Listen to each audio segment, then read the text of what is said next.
Welcome back, fight fans. Part 1 of the Q&A with the Ibfp. Let's just dig right into it. The first question comes from SD Latino. What's up, bro? I'd like to hear you breaking down a fight between Leo Santa Cruz and Oscar Valdez. Thanks. No problem, my brother. And if I look at Leo Santa Cruz and Oscar Valdez, I think that'll be an interesting and intriguing matchup. The only problem with that matchup at this point is that Leo Santa Cruz is looking for the bigger, more well-known names. Other guys similar to himself.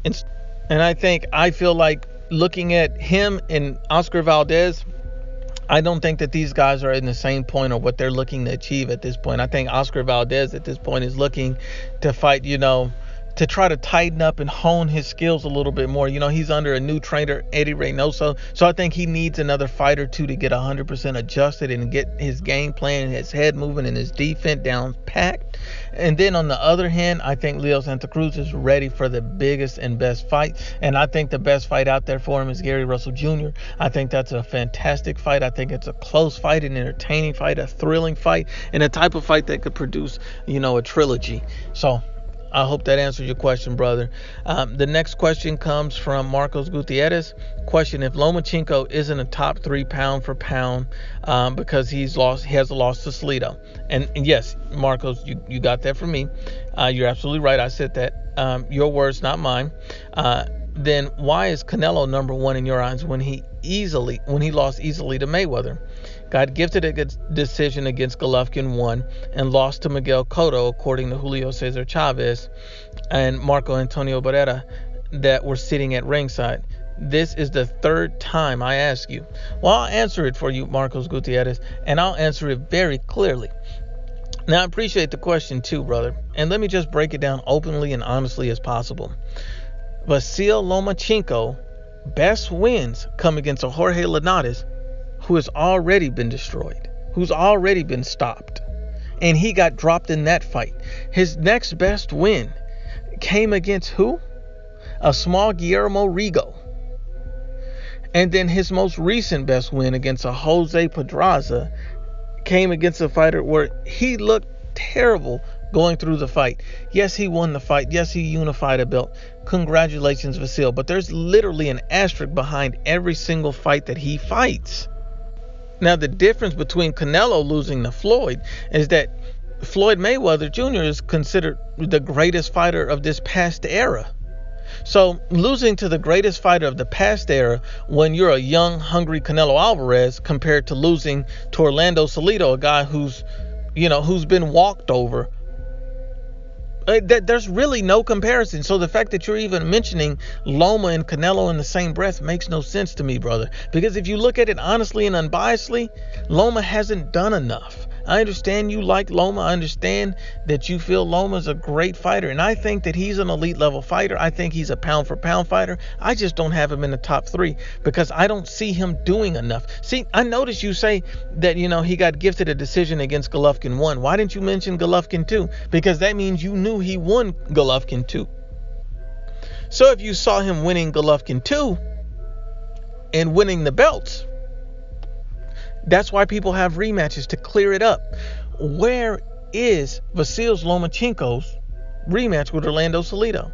Never happened. Because we know that Vasil Lomachenko looks uncomfortable in those type of matches. And then when Vasil Lomachenko fought Orlando Salido, Vasil Lomachenko had already had 350 plus amateur fights.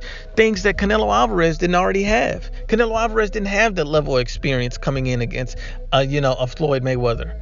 You have to understand that these guys were in different points in their careers when they took on these challenges, and Orlando Salido is nowhere near Floyd Mayweather Jr.'s level. But don't worry, brother. I'm always happy to answer your question. All right, and the next question is from Antonio Hernandez. So how exactly does IBF title fights work as far as weight goes? I've heard you can't be 10 pounds over your weight on the night of the fight. So why do people say Spence might be 160 or 170 on fight night? That's a great question, Antonio. And I'd like to just kind of break that down from my understanding about the the IBF title fights. And so this is basically my understanding of it. Okay, so here it is.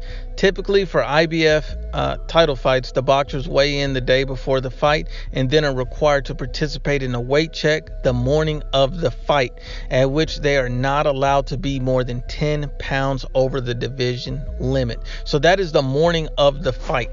So if you look at the morning of the fight and they're not allowed to be more than 10 pounds over, then Spence, he'll be a little bit over the 147 limit, and then he'll immediately rehydrate by the time the fight comes around to a much more balloon weight. And that is my understanding of it. That is my understanding of the rules. But that's a great question, Antonio. I appreciate it. The next question comes from Brandon Strong. Nuke, Tyson Fury just opened up new horizons. Can you elaborate and tell people what option he has now as a fighter moving in at the table? Big money fights and up and coming fights. Thank brother. No problem, Brandon. And I agree with you, man. This is going to be fantastic for Tyson Fury. It only helps Tyson Fury. Tyson Fury is going to be on one of the biggest platforms that you can be in sports, period. No, not one of them, the biggest platform. So he's going to be shown to the world over. This is a great move for Tyson Fury. Anyone that's knocking this move for Tyson Fury is just a complete hater and a fanboy. Because at the end of the day, Tyson Fury is the guy to have and to be on ESPN is the platform to be on if you're Tyson Fury, period. If you're any boxer, ESPN's a great home just for the simple fact that you have so many eyes and access to so many homes.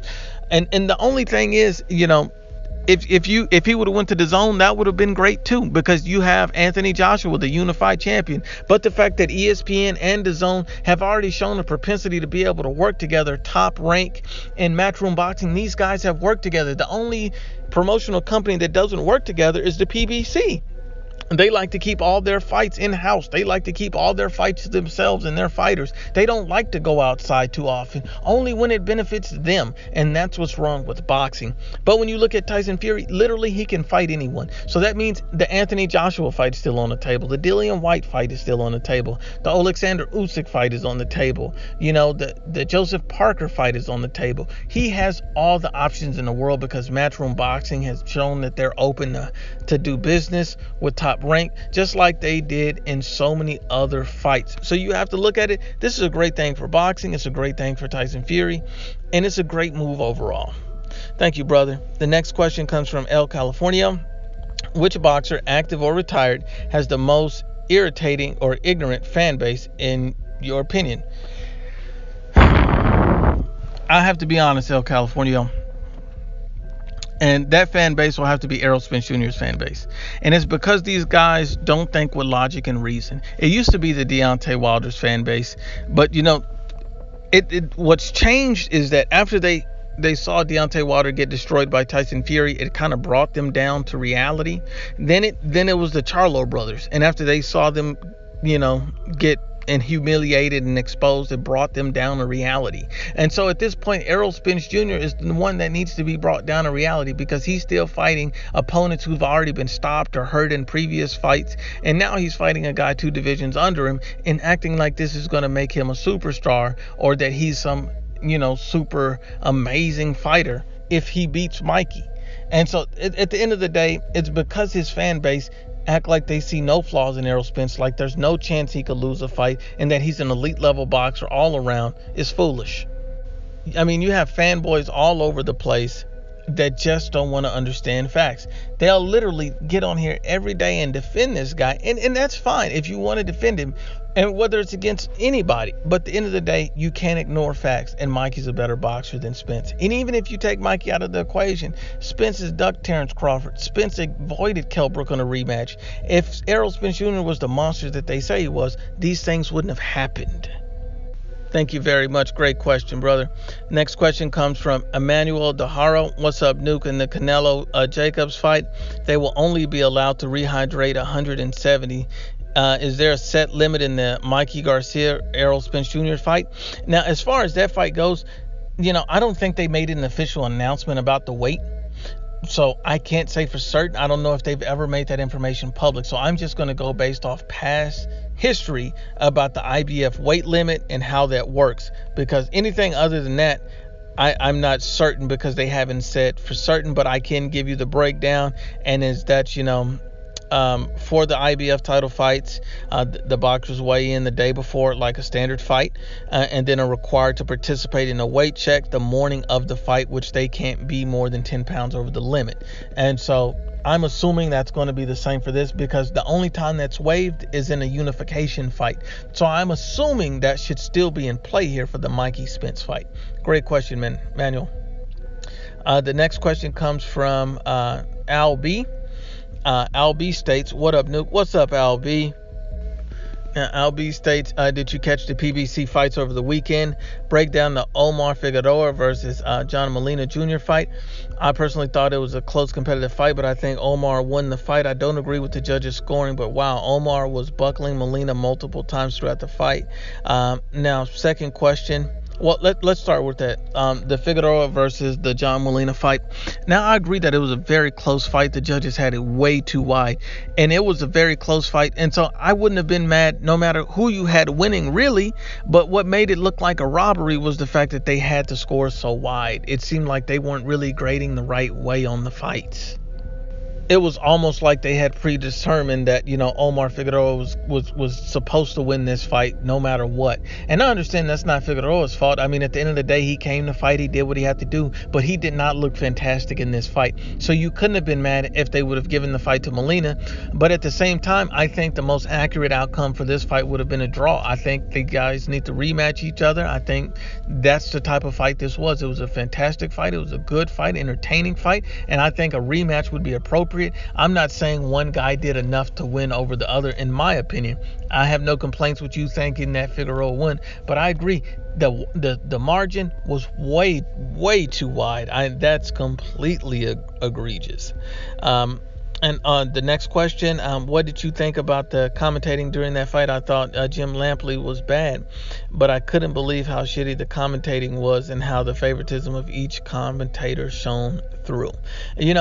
When you watch these kind of fights, especially dealing with the PBC, you can't always listen to the commentators. I mean, even if guys like Lennox Lewis, respected boxers, you expect more from these guys, and these guys just don't keep it honest and unbiased. They show fanboyism, and for the companies and for the fighters that are on the companies, instead of just being honest about who win fights, who's the better fighter, who's stepping up.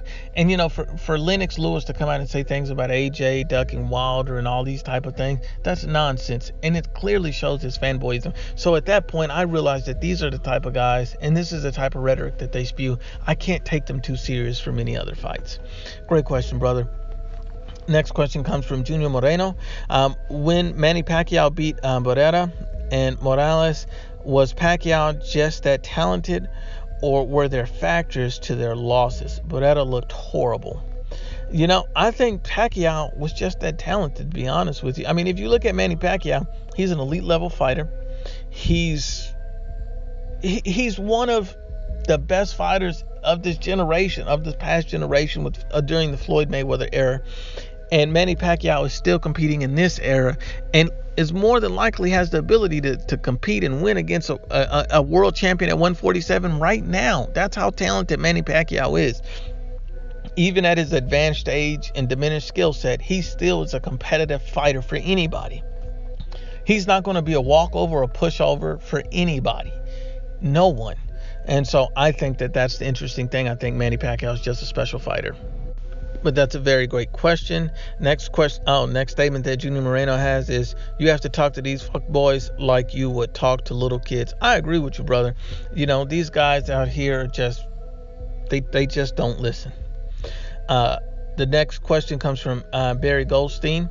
Did you watch the Spence-Garcia press conference? I've heard some people say it was boring and that the fighters should have talked, to each other to sell the fight more.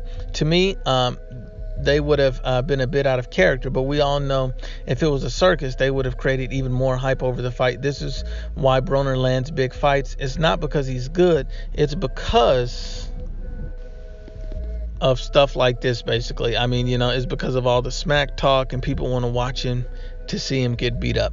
That's a very great point, Barry. And I agree with you 100%. I mean, that's really what it is. I mean, if Mikey and Spence would have really went at it and got out of character, that would have really hyped up the fight. But then some people would have felt like it was fake.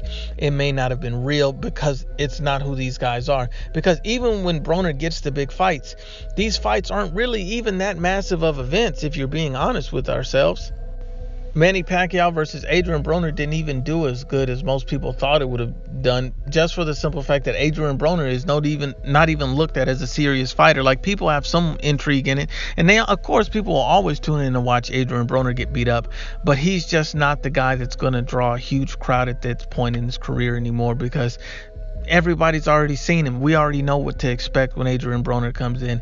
But I will tell you this, he does get the big fights because his name still brings attention, but not the level of attention of, a top star. But I understand what you mean.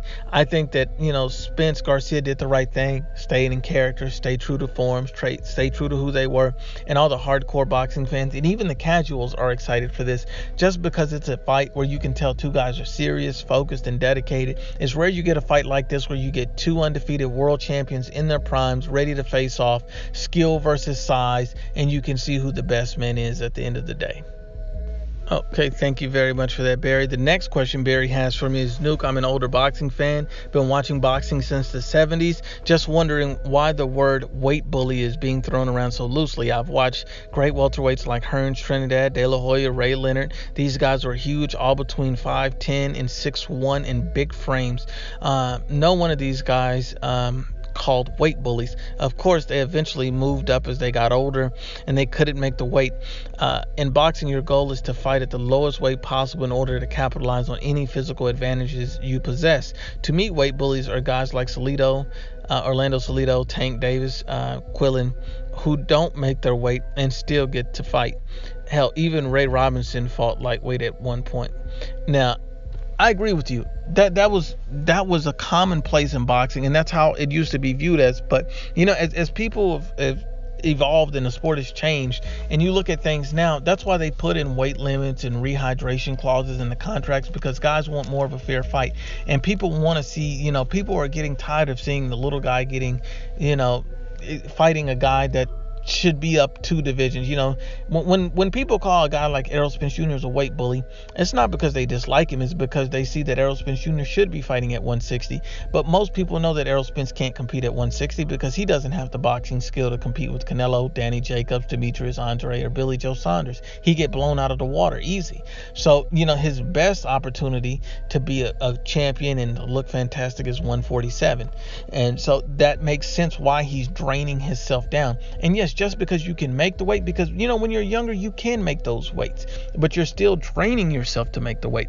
And I understand that why people feel like that, but a rehydration clause is there for a reason. It's to protect the fighters and keep things safe, because if you can balloon up in weight and you're 2 or 3 divisions above a guy, that's a little bit ridiculous when you're nowhere near the weight class that you signed up to be in. So that's why I can kind of respect those rehydration clauses and those weight standards and scales, because at the end of the day, people want to see a fair, close, competitive fight, and it's hard to see that when one guy is trying to gain an enormous physical advantage that's almost on the verge of cheating. So when people say things like steroids and all these other things, that I'm like, how can you be so against that but be okay if a guy comes in blown up 30 pounds over the limit, 20 plus pounds over the limit? There's no way you can justify that in your head, because you understand that you're not getting a true, authentic